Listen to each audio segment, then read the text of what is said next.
So meron nga po tayo dito nga daan ng isang pusa po mga guys, no. Masakit siya siguro nung tag-ulan. Hindi ko alam kung saan po siya nanggaling. Okay. Masakit po siya. Sobrang payat na, no. At saka basang-basa po siya sa ulan.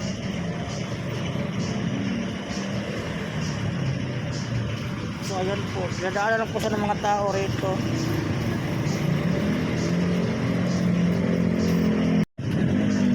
Sobrang payat na, tapos basang-basa na, basang-basa sa ulan. Dadaanan lang po siya ng mga tao po rito, no. Napakaraming tao po.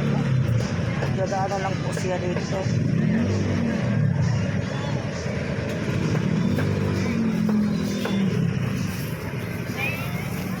Dali.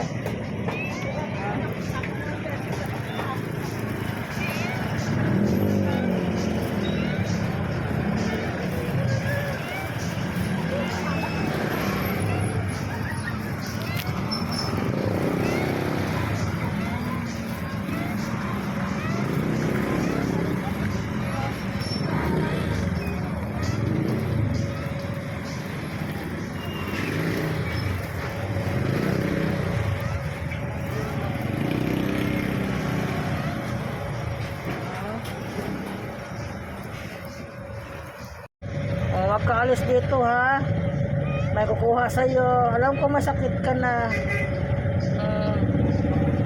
Dito ka lang, ha. Huwag ka alis, ha. Wawa na. Wala akong dalang pagkain ngayon. So dito ko nga sa nilagay po, no. Ayan, nakakatayo pa naman katapaan, no. So dito siya, dito sa mababasa dito. Diyan lang muna, ha. Huwag alis. Bibili ako pagkain mo, ha. Huwag ka alis dyan, ha. Kukuha lang din ako ng karton mo para mapaglagyan. Huwag ka alis. Diyan ka lang. Saglit lang ako, ha. Ha, promise, babalikan kita, ha. So, pinakain ko muna siya ng atay po, no. Kumakain naman po, so lumalaban po siya. Ilagay ko muna siya sa isang karton para po sa mabasa po ng ulan. So, dito ko po sa nilagay, oh. Ayan po yung area. Pinakain ko muna siya. So dito, no, di mo po sa mabasa po dito po, no.